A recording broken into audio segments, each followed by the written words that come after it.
But welcome to our interactive workshop on mastering paid advertising for startups, part of the Startup Network's ongoing efforts to support founders at every stage of their journey. I am Ryan Burns. I'm the head of community at the Startup Network. And at the Startup Network, we're dedicated to empowering entrepreneurs with the tools, knowledge, and community they need to succeed. So through our programs, events, and content, we help founders navigate the complex landscape of startup growth. Our vibrant community with 60,000 plus in Australia is a testament to the value we provide, and really just a great place to be if you are building. Today we're really excited, obviously, to delve into the yet crucial task of buying online ads. Paid advertising can be a game changer for startups, but without a clear strategy, it can also lead to wasted resources and elusive results. That's why we've invited Luke Marshall to guide us through this intricate topic. Luke is a seasoned growth marketer with extensive experience across startups, nonprofits, and global brands. As a former Facebook and Google specialist, Luke has managed advertising strategies for over 500 clients, including some of the world's leading brands. He's here to share his invaluable insights on transforming your advertising efforts into a powerful tool for growth. During the session, Luke's going to explore the complexities of paid advertising, including understanding its true costs, the right channels, avoiding common pitfalls, and calculating crucial metrics like ROAS, ROI, and CAC. We'll have a 45-minute comprehensive workshop, and then we'll do a Q&A after. So for you folks in there, if you do have a question, just put them in. I'll be here along the way to kind of guide you and to make sure that you get your question answered. We'll do that at the end. At the end as well, you'll have a chance to raise your hand if you want to, talk in person instead. Not a problem. Also, afterwards, this meeting, just to let you know, is going to be recorded, so everybody will have access to this afterwards. We'll send it to everybody. But yeah, it should be a really fun, interactive kind of session. We'll definitely learn a lot, but don't feel the need to take notes because you're going to have access to the recording afterwards. Just definitely sit back and relax, grab some lunch, and then we'll get started. Over to you, Luke. I sorry I talked so much, but why don't you take it over? No, great. Thanks for the warm intro, Ryan, and pleasure to meet you all online. Yeah, my name's Luke, and I guess I want to preface this. First, two things. First, I'd like to make an acknowledgement of country and pay my respects to elders past, present, and emerging. I'm sitting on the lands of the Wurundjeri people of the Kulin Nation, and if you'd like to pay your respects to elders on your land, feel free to say the land you're sitting on in chat. The second preface is around this sort of content. So it's going to feature acronyms, it's going to feature numbers and measurement principles. And ordinarily, this stuff is pretty boring and dry. And I've done my best to make the content as engaging as possible because the end result, here is dollar goes in, more dollars come out. And that's a sexy result. But how we get there is not sexy. It requires some math. It requires some understanding of sort of online measurement principles. And as Ryan said, the content is sort of deliberately dense to be as informative and as helpful to you as possible, but it is recorded. We'll give you the slides and we are available for the Q&A afterwards. The other bit is, if this is overwhelming and looking for some assistance beyond just this presentation, I am putting as much information as I can pack into 45 minutes. If you're looking for more hands-on help, I'll give you some information about how to do that at the end of the presentation as well. So without further ado, what we're looking to cover off today, I think is a bit of a bold statement, which is why paid ads are like rocket fuel. I'll explain what I mean by that before. And with any launch for Rocket, you need preparation. And so we'll cover what that means and how that looks. We'll talk about customer acquisition costs and how to think about it and sort of what the watch outs are around it. What the paid advertising landscape looks like and sort of what you should be thinking about in terms of selecting channels and what to look out for, who your competition is and why that's important, planning your ad budget. And we've got a bit of a tear down, a link to something that will help you with planning your ad budget, what ROAS and what ROI are, or return on ad spend and return on investment, how to think about these but also what to watch out for, particularly around return on investments, often miscalculated, lifetime value and what that is, and some watch outs there. There's a lot of watch outs in this presentation. And we'll also talk about some pre-click and post-click factors, things you need to be thinking about with running your ads, and then basically a throwdown. So with this primer on sort of how to think about paid advertising, are you ready? And hopefully you will be, because I'm trying to give you a lot here. So the preface, oh crap, this is a lot. The slides, the links, we'll give you, we've got it all sorted, and like I said, there'll be an opportunity to work together more if we need to. Cool. So why are paid ads like rocket fuel? So think about your rocket fuel. If it works, it'll accelerate you into stratospheric levels. It's very explosive. It works extremely well. And it will take your business organization, your startup, further than if you didn't have rocket fuel. That's a cold hard fact. It delivers, when done effectively, predictable customer growth and cash flow. If we get the holy grail of spending this amount of dollar to get this amount of dollars out, that's a fantastic space to be in, and one that is a goal worth striving for.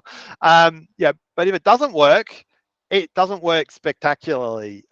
It's explosive. It burns through your runway, and it can be very costly very quickly, which if you're a startup, emerging startup, scale up, I don't think many companies that identify as a startup have figured out a way not to burn through money. And so it's all about minimizing costs, minimizing the risk, and finding ways to make this venture predictable. And a lot of early founders I talk to, this stuff's hard. I say, don't run ads. Like, that's the easiest way to avoid burning through money, because there are other channels: organic growth, outreach, direct sales, partnerships. There's many ways to get your startup going that don't involve running ads. And I see running ads as a more mature stage for a startup, in that, okay, we've got the resources, time, energy, budget, capital to start testing and applying this to get it going. So what do we do next? And hopefully this presentation sort of starts you in the right direction. So, customer acquisition cost, what is it? Basically, it's the cost a cost it takes to acquire your customers. And getting a predictable acquisition cost is really appealing, because if you can go to an investor, here's how much capital we need to get this amount of customers, and here's all the data points that prove it. That's incredible. But more importantly, if you're a strategic and longer-term vision founder, it's really appealing to potential buyers as well. Because if you can prove that your marketing engine is scalable, and you spend this amount of money to get a customer and get this amount of return, that is very attractive to a business that looking to invest capital or acquire another company. And so, at a really basic way, $100 in could get you $300 in sales. But we also need to factor in things like resources, marketing budget, tech, what our rate of growth is, what scale we're at, because how we spend $1,000 of ads a month looks very different to how we spend $100,000 of ads a month. And so the challenge in getting a customer acquisition cost and getting the number right is large. And it's something that's often underestimated. So, when someone goes, okay, we spent this amount of budget, say $1,000 a month, and we got 100 customers. It does not scale linearly. And so when we look to multiply that budget, we don't simply multiply the customers, because the complexity of the marketing challenge increases as we get closer to the total addressable market we're going after. And this is a spectacular example of a company that didn't get it right. Akili, a therapeutic, it started as an online therapeutic game for kids with ADHD, went into SPAC, got listed, and really had no predictable customer acquisition cost or pathway to growth. Is now a shell company, originally valued at peak, valued at $500 million, and sold for $34 million to Virtual Therapeutics. So a really spectacular example of not getting customer acquisition right. And so the things we look at when we're sort of factoring this in and looking, it can include, your ad budget, and we'll go into a lot of detail around ad budget and how to calculate that and how to think about that soon. Software costs. One of my bugbears about working with early startups is the software costs don't really hit you until a few years down the road, because discounted pricing or startup pricing for some of these platforms is offered at a very generous rate, sometimes up to 90% off, but then you start having to pay full price 2, 3, 4 years down the road. And the full price is a lot more expensive to run. It's running at a different scale. And so MarTech debt is a very real thing, and something that we need to be mindful as well. The cost of creating the ads and running them, it's a very fun and world, and I used to be in agency world, but it's hard to get right. And obviously the staff are very unpredictable and like joining other companies for more money. It's hard to sort of nail that number down as well. With sales, obviously you're factoring in people, you're factoring the sales tools and software as well, but commissions is one that's often lost, particularly with some startups I've worked with. There are lifetime commissions which can color and affect and ultimately discolor the customer acquisition cost as well. And so the call out from this slide is, if your CAC was $500 in 2024, there's no guarantee it'll be the same number in 2025 and beyond. And so just something to be cognizant of there. Another killer of an accurate CAC is long deal cycles. So if you're in B2B software, the acquisition cost is traditionally very high for these customers. And if the deal takes 6 to 18 months to close, it can be hard to get a predictable number going. Cool. So let's look at the paid advertising landscape. And this is the landscape is changing, as throughout time. But this is, for all intents and purposes, a good way to look at it as it stands today. So the way I like to think about it, I put it into 5 different categories. Paid social is probably the easiest place to get started and get scaling with an ad budget. The reason is you can go after an audience that is a rather large size. You can specify who that audience is, and you can go after them and buy ads to show ads to them and do that relatively predictably. Compared to other channels, people are very used to seeing these ads in paid. And search, even though that's always cost per click, your startup might not have demand for particular terms that make it harder to sort of scale and get things going. The other call out here is search is more mature than paid social. So if, for example, your startup is SMB accounting software, that is a very expensive cost per click. And while it will deliver qualified traffic, you really need to be sure that when they click and then go on your landing page, they're going to convert, because the cost per click is prohibitively expensive. Paid display or video, this is the ads you see on YouTube. It's also the banners you see following you around on the internet. These can be bought through things like a display network, which is a more old school method of buying display. Programmatic buying, it's a subject unto itself, but it lets you buy against audiences across the internet at a scale that you can't achieve with a singular display network. And YouTube or other video ads are really effective at top of funnel awareness. They're very hard to get measurable sales from.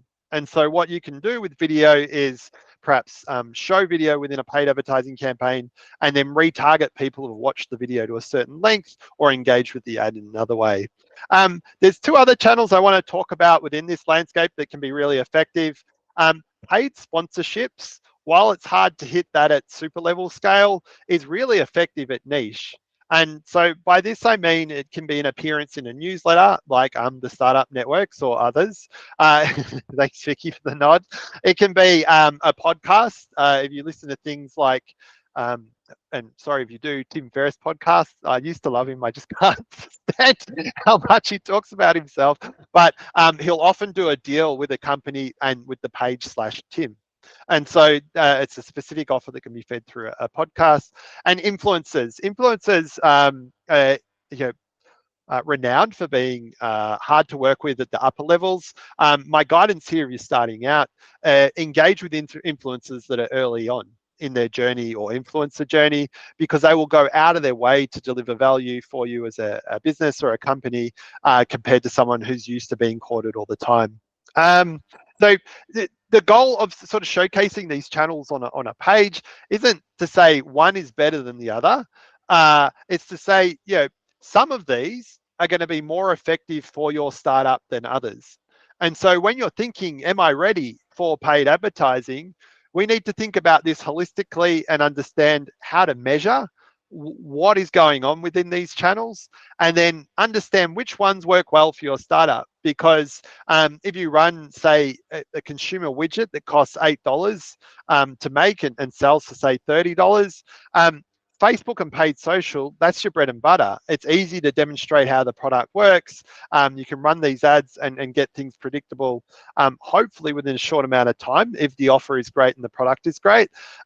Whereas if you've got a nuanced B2B enterprise software solution, Facebook's not going to work for you. It might be LinkedIn. It might be a very focused paid search strategy. It might be more advanced strategies like account-based marketing in conjunction with the targeted sales team. And so the goal isn't to crash course you on all of that today. It's just to build your literacy around the measurement and sort of how to think about the numbers when you're engaging in these practices and starting your journey. And so the reason all this information is important with and why paid advertising compared to I just realized I didn't traditional paid ads, newspapers and billboards, they do have a role in the world. And I think one way to keep numbers cheap here is to localize. So instead of going Australia wide with a traditional paid billboard campaign, what's it look like to capture a city?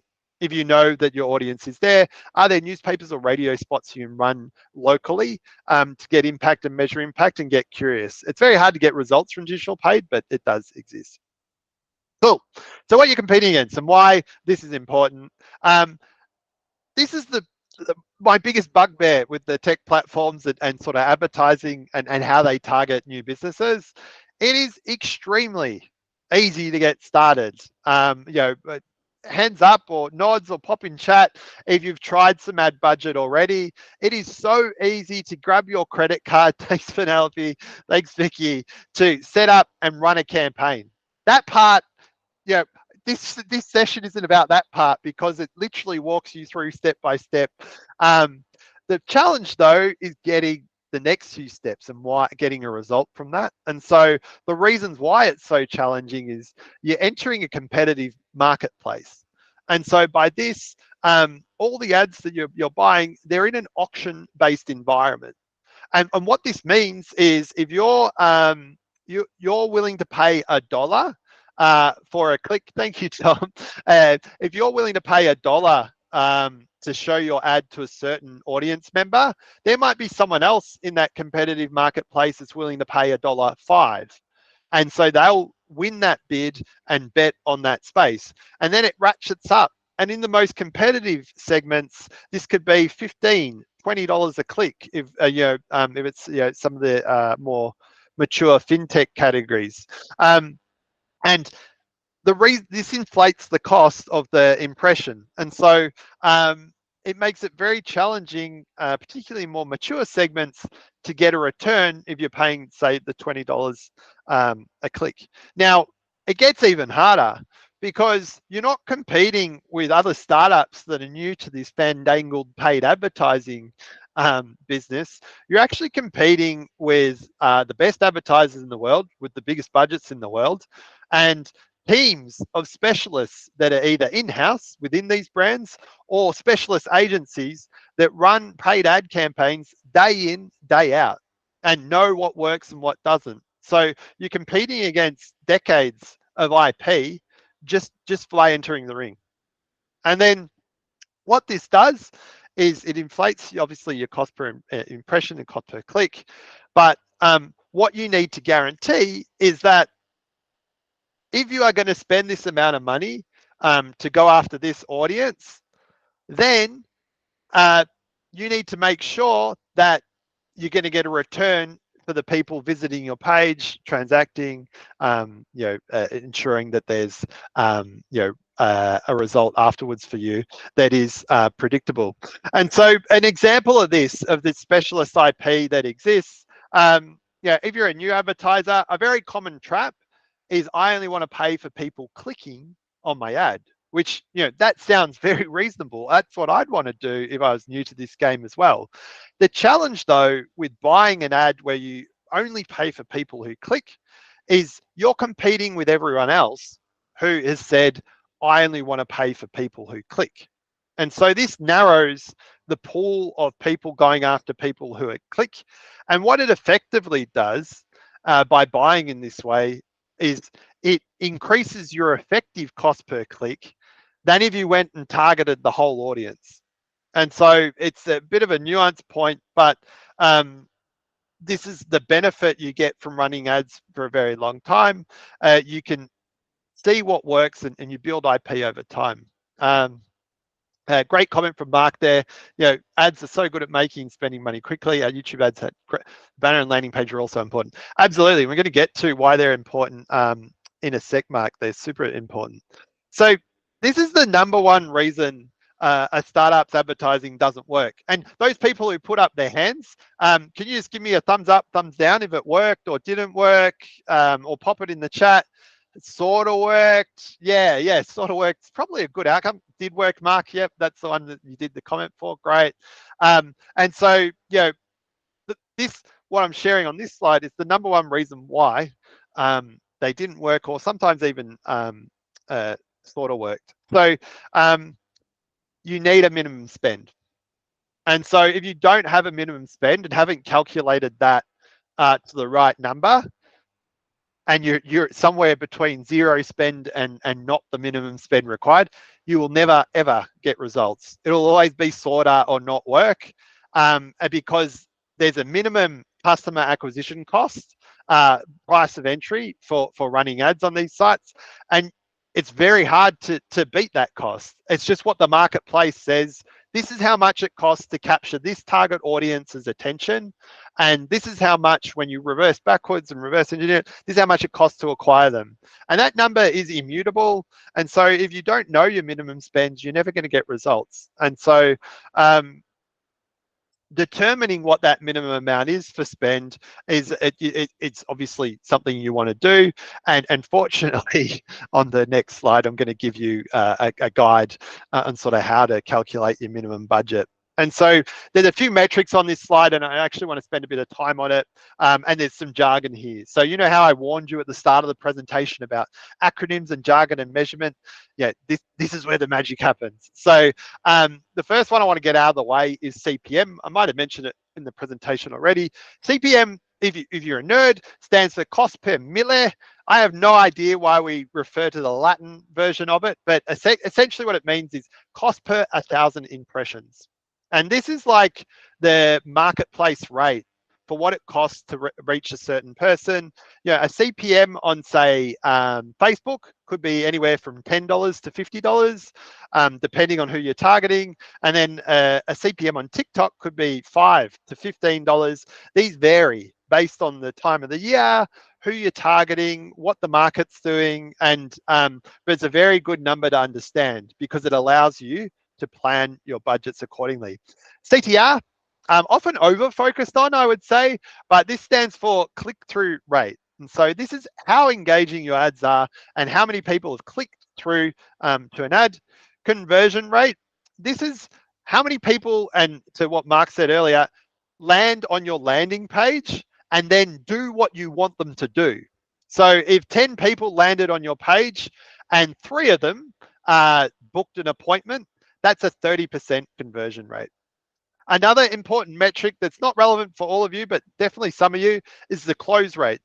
So if you're not selling something on a landing page directly and require the person to take actions after that conversion, that's going to result to a sale. So this could be something like a booking, it could be a download of a guide, it can be many things. But the close rate is how many sales you get off the back of the conversion. And so something to factor in now. So let's just say, I picked a number out of thin air. We've got $1,000 per month that we want to spend on ads. And so this works out or equates to, I think 30 times 30, yeah, $900, roughly $30 per day. Sorry, depends if it's a leap year or 31 days. But and for argument's sake, let's just say our CPM within the paid ads that we're running is $30 with a click-through rate of 1%, which would be a reasonable benchmark if your ads are running well. That means for every 100 people that see the ad, we get one person clicking on it. If you're new to advertising, you might go, oh, that's pathetic. Well, yeah, most people hate ads, ourselves included. Like the click-through rates for banners, which are the ones that follow you around, they're even worse. They're like 0.05. Like it's putrid. But then, so let's, with our walkthrough here, we'll go the estimated clicks, from 1,000 impressions, we get 10 clicks. Now, one that often gets missed in sort of predicting and working out a minimum budget is the drop-off. Drop-off happens whenever we click on a screen and then go to another screen. And, it's otherwise known as bounce rate. A rough proxy for this is 80%. You can safely assume that if someone has clicked on your ad on YouTube or Google or heaven forbid, Facebook or TikTok, that at least 20% of these people are just going to disappear into the ether. And it's no fault of your own. It's just how the internet works, because we're all attention deprived goldfish that just ping our attention everywhere. And so if we get a landing page visit of 8 and our conversion rate is 25%, so that means two people book a call from every 8 visiting the page, and then we know our close rate is 50%. Then we go, okay, we're starting to get something predictable. So say if we ran ads every day for 30 days, we will spend $30 a day, and we know we get 2 booked calls from every time, which would actually be really good. It's $15 per lead, 2 booked calls, per day, then 1 sale. So $30 goes in, we get $200 out. We minus the $30, we've got a return on ad spend of $170. Cool. So, I don't know how this will go with the presentation, but I've created a link to Google Sheets here that we'll include in the follow-ups. And this is essentially just a spreadsheet version of what I've just shown you. So I'll see if it breaks. Probably will. There we go. And I'll see if I can move it over. There we go. Yeah. So you can enter your own numbers in here. Let's just say our daily budget is $200. Our CPM is $30, and it will calculate, based on 1%, 1%. It will calculate for you what the anticipated outcomes are. And so that's just a little goodie that can help with planning your budget and sort of thinking about this a bit more strategically. Cool. I actually just want to show you what an example of a paid ad report is as well. Those numbers look very neat in that, it's a table, you can see the flow and how it's going. The reality is, though, digital marketing isn't neat. It's messy, and weaving a story and getting things to resonate and show for you is actually really hard. So this is an example of an account I've helped in the past. There's the reach, which is a metric I'll talk about later, but it's how many people we've reached with the ad. These are the impressions. This is the amount we spent. This is the link clicks. This is how many people got to the booking page. And then we jumped into a different software in Google Analytics to see, okay, how many booked sessions did we get off as a result of this? And then how many booked sessions came, so that's a conversion rate, from people visiting. And so, conversion, I mixed up these two, but for every 282 people visiting the page, we get 61 booked sessions. It goes there. And so half the challenge in sort of engaging in paid ads is weaving a story that's cogent and predictable. There's tools for this that make it a bit easier. Since the changes from Universal Analytics to Google Analytics 4, I used to be able to look at the Universal Analytics like tea leaves and see what was going on. GA4 is not intuitive. I like the Q&A format of asking particular questions, but I highly recommend upskilling on Google Looker Studio. It used to be known as Data Studio. It's a free report builder that you can go, okay, my paid ads plug in here, my analytics plug in here, and here's the result. Cool. So I mentioned that result with the ROAS and the return on ad spend being $170. When we talk about ROAS, it is a ratio. So we go, for every amount of ad budget we spend, we get this amount of sales.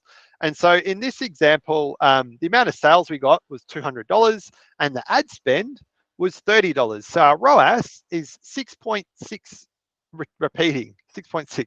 And so that's a pretty good ROAS. One cautionary tale here is if you work with an agency, particularly a smaller agency or one less experienced at running performance marketing, they will report on ROAS and go, job done. I've done my work here. We're delivering a great ROAS, and that's all I have to do in order to supply services to you. But the true picture is never, spend $30 and get 6 times the amount. There's a lot of other costs that go into getting value. The cost of delivering the product, the cost of postage, the cost of sales and marketing, everything. And so while it's a harder number to come by, ROI is well worth sort of thinking about. And so if we know that the cost of sale for each product we deliver is $250, the actual ROI when we're running ads is under 1. It's actually a negative result.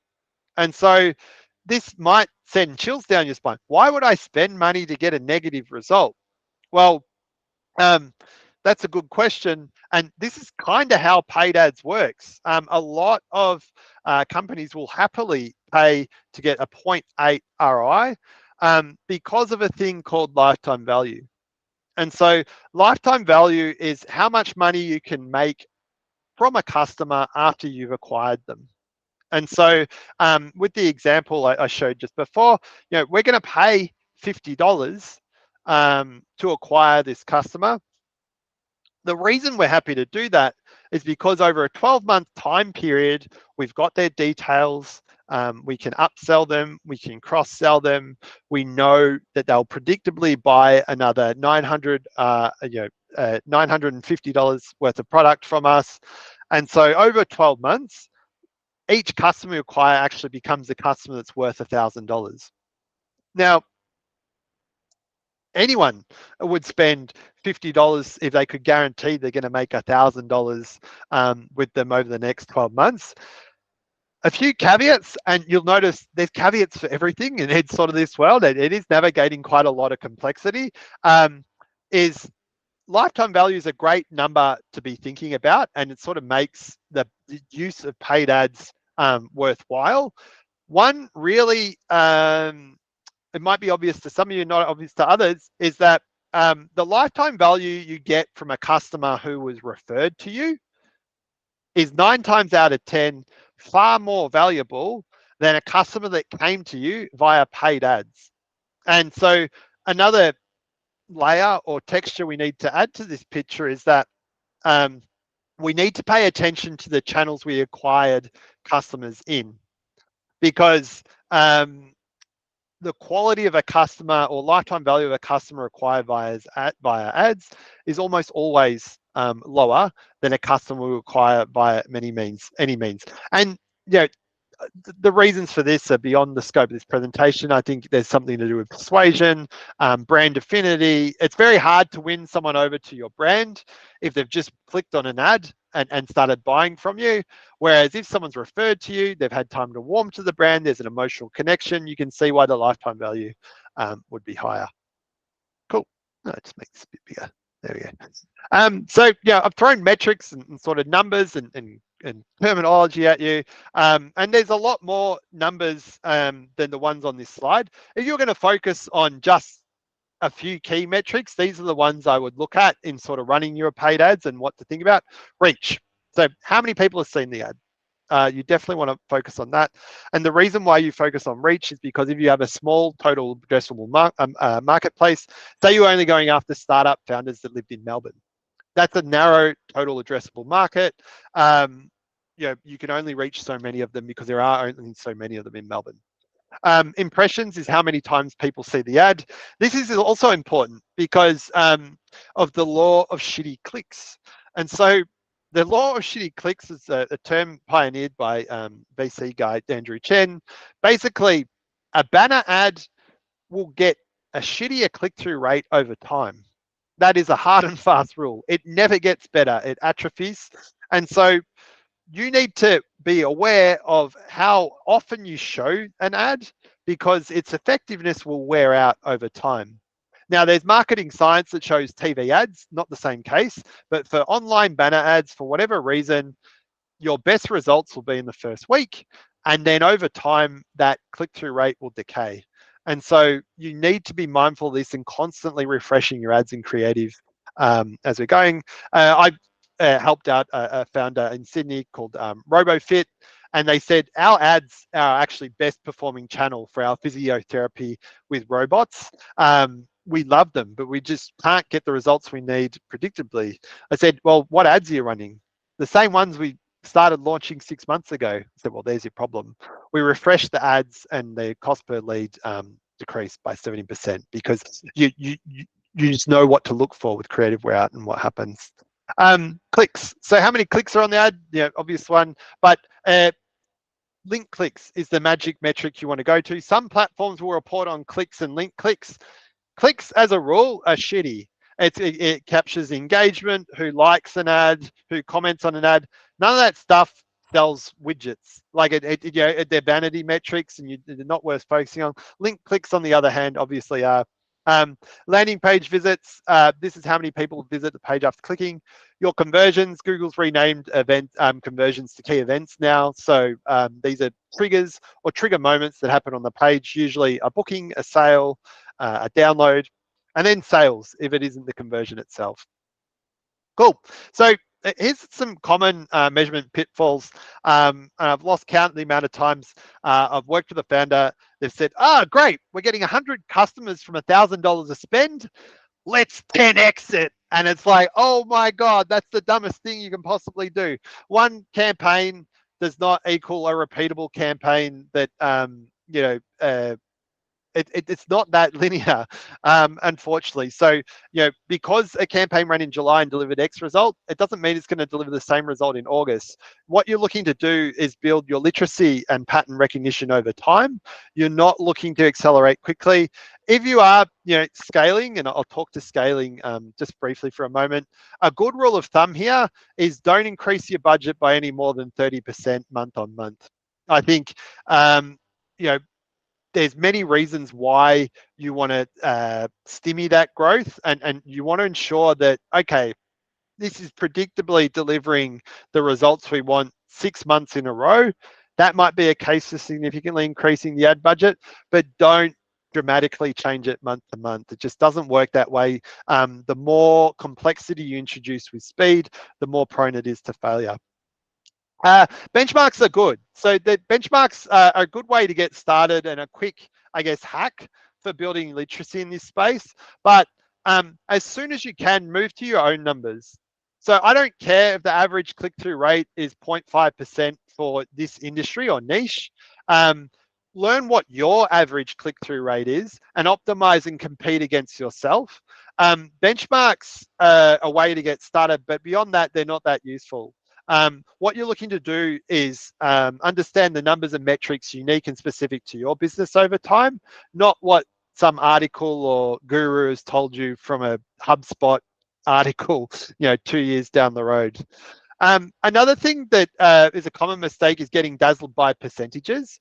A 60% conversion rate is shit hot, pardon the language, but that it stops being shit hot when you realize there were only 3 people that visited your page, and 2 of the people that transacted, you were people testing the booking widget.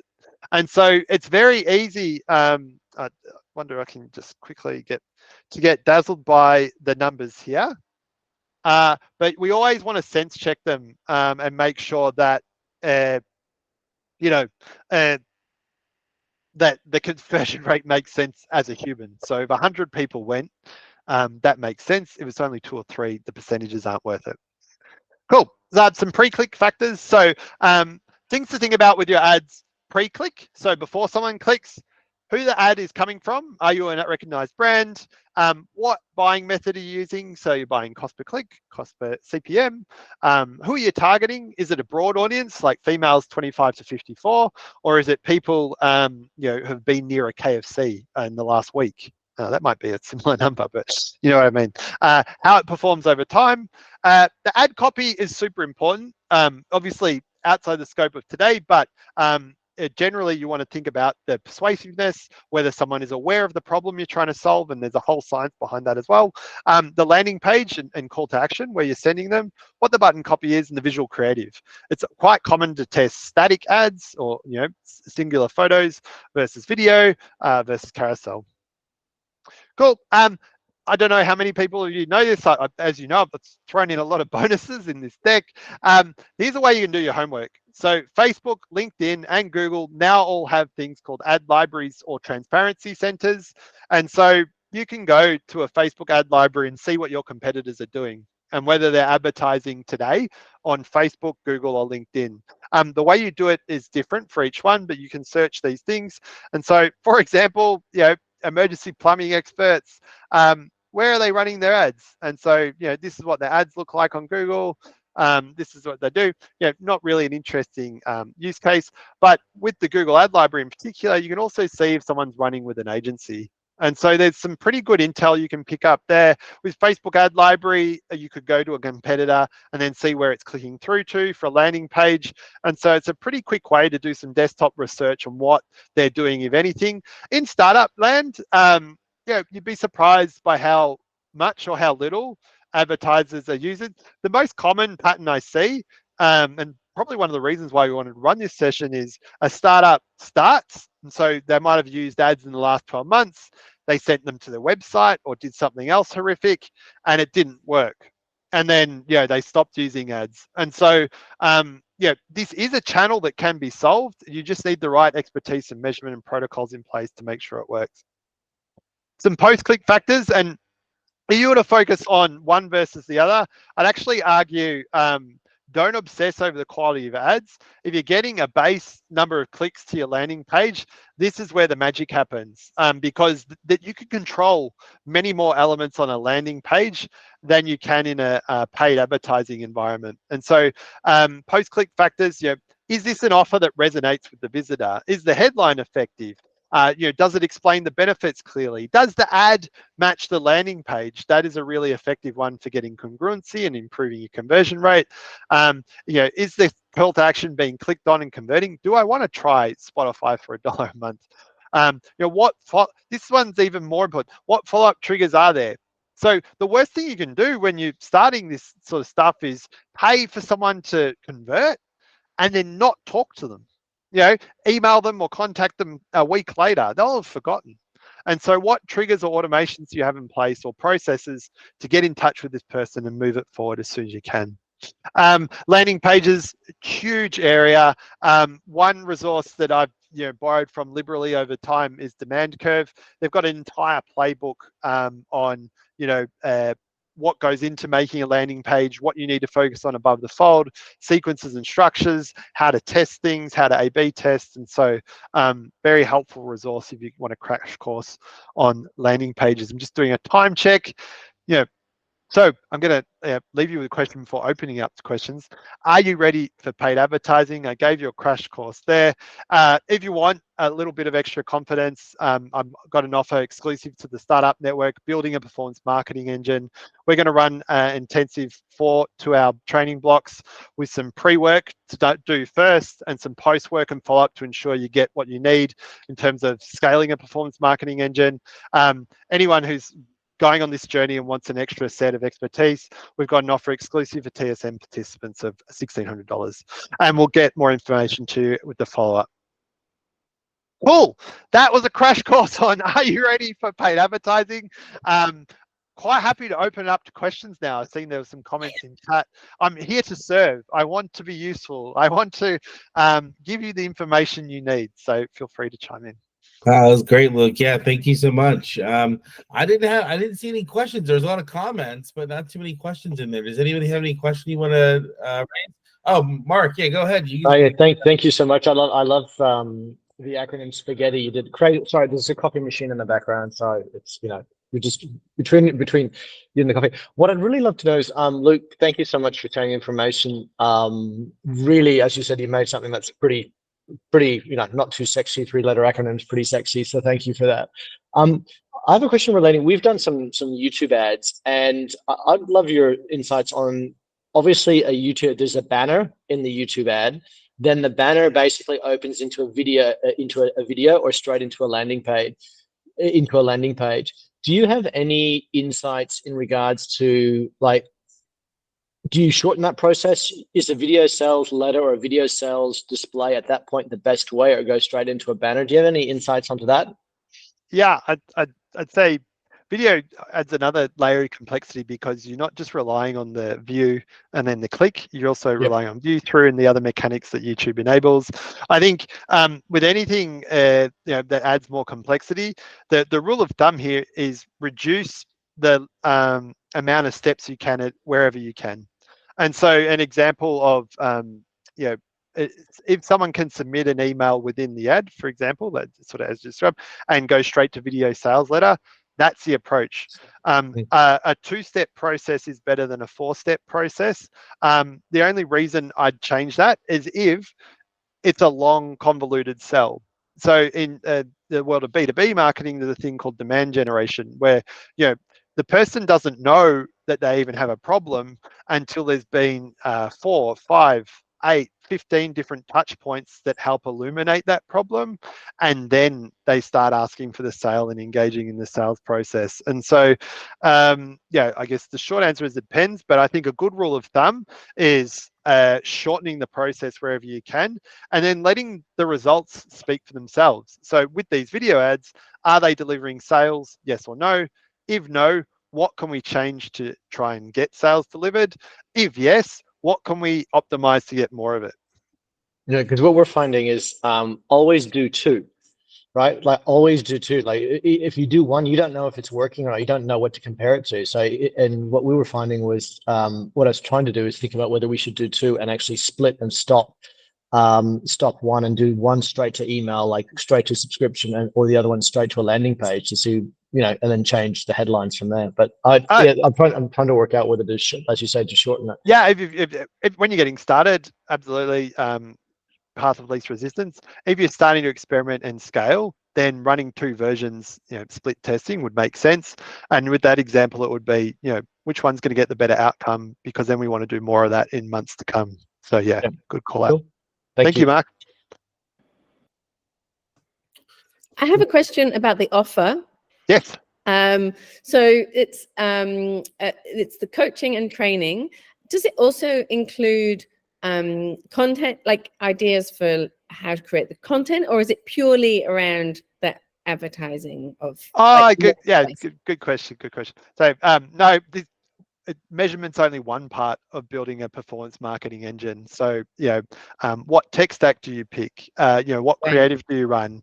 How do you run an engine? Who do you hire? Who's your first hire? And so we're looking to sort of distill this into 8 hours of content, with a pre-questionnaire to ensure the founders are getting what they need and their questions are answered, and a post to ensure that they've got all this information about getting started. What do we need to follow up? Thanks for highlighting that. Great, thank you. Yeah, that's really helpful. Thanks. Great. Question from Tom, I can see. Ryan, do you want me to read it out? Yeah, go for it. Yeah, cool. So Tom's asking, plan for experiments to take about 2 weeks, not less. Respect the language. Yes, absolutely. And pick a channel and get good at it. Don't dilute attention by going omni-channel at the start. Yeah, great lessons there, Tom, and great call outs. I think when we start this journey, that first month, or 2 weeks, as you say, we're sort of planning to fail. It's very hard to get ads working out of the gate, and there will almost always be things we need to tweak to get that more predictable return on ad spend or return on investment. And I really like what you said about picking a channel and getting good at it. So now I shared the 5 sort of options there. We might just pick one, which could be, say, Facebook and Instagram, get good at it, and then perhaps introduce paid email or paid sponsorships or something else. The book, it's a really old book now, but it's actually called Traction. It's by the founder of DuckDuckGo. The principles in that book about picking a sort of channel and tactic, mastering it, and then doubling down still apply today. And so if you haven't come across that book, I highly recommend giving that one a read too. Nice, thanks. Thanks, Tom. I have one question here. Yeah. First of all, in terms of Facebook Events Manager, how can we master that in order to use it in targeting and retargeting? Yeah. So just a bit of background. We've got several ads on Facebook right now, all performing well in terms of, let's say, reach and cost per click and so on, even when they have been kept for a long time. And we've got all these events, from the click events and so on, but we don't know how to use them for our benefit. Yeah. Are just lost here. Yeah, it's a good question to hear. And I'd probably preface it with, keep it simple. Just because we can measure and capture all the events and things that happen within a page or within Facebook doesn't mean we can use them all for our benefit. And so even a classic one, like, has someone viewed and watched this video for 95%? That seems like a great event. But maybe they just watched the video because it was entertaining and they'll never, ever be a customer. And so it's important not to overwhelm yourself as you introduce things like event targeting, retargeting, or some more advanced approaches. And always map it back to what's working. Is this generating sales? Yes or no? If no, what can we introduce to try and get to that outcome or make it better? There might be a scenario for your business where you never need to use events, and that's perfectly okay. But that fine tuning and introducing more advanced techniques, it's very common in e-commerce world where you're looking for an edge with whatever you can get. But in other areas or sectors, it's less relevant. Just looking at time, got another question here from Chenio, if I got the pronunciation right. Can you speak a bit more about audiences? Is it best to go broad or specific? Good question. I think it's probably important to test both.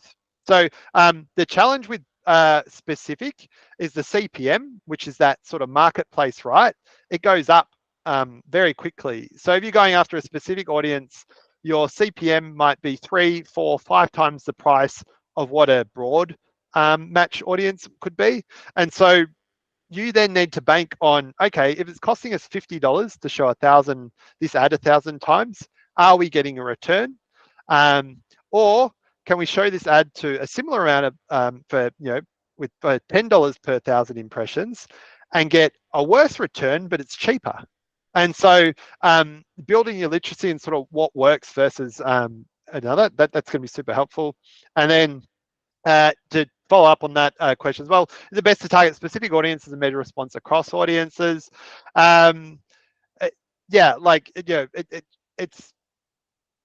It's all mapped back to the outcome. So, is this getting the conversion, the event we want? Yes or no? If yes, do more of it. If no, don't. What the tech platforms, TikTok, Google, YouTube, Meta, all of them, they introduce ways to make things more confusing than they need to be sometimes. And when I was selling for Facebook, one of the things is this delivering an outcome? Yes or no?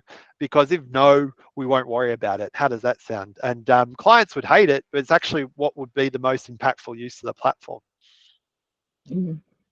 Cool. Thank you. Great feedback and great questions. Yeah, I don't see any more. Oh wait, Tom, did you maybe do it? I think we might have already spoken to Tom. Yeah, we got Tom. Yeah. All good. Maybe it was just one last question. Yeah, go for it, Zahir. What time period, if things, are not converging to the goals that we need in terms of, let's say, at least inquiries from target Yeah. customers or sales? What Yeah. time period passes until we say to ourselves, there is a real problem and we need to find out what it is and solve it? Yeah. And, do not assume that everything is doing okay. A good rule of thumb as we're sort of figuring this out is I'd measure by every 100 clicks. And so by every 100 clicks, you've got a conversion rate that happens post-click and what's happening and what happening pre. If it's any less, it's too much fine-tuning. If I ran 100 clicks and got no conversions, that's battle stations. Like there's something really wrong with the landing page, the offer, the ad. There's a lot of diagnosis there.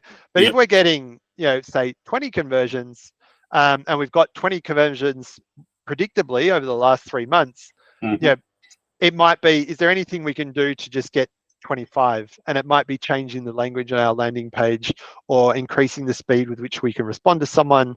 There's more fine tuning.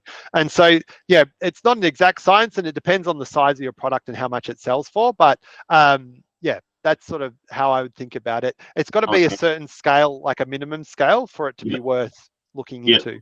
Okay. Thank you. Great. Cool. Well, I just wanted to say thanks, Luke. Really, I learned a lot. I mean, I think everybody else in the chat just expressed that as well. So thank you so much for your time. If folks do have any questions for Luke, we can always reach back out. I'll be sending out the contact info as well as the recording for everybody to take a look at afterwards.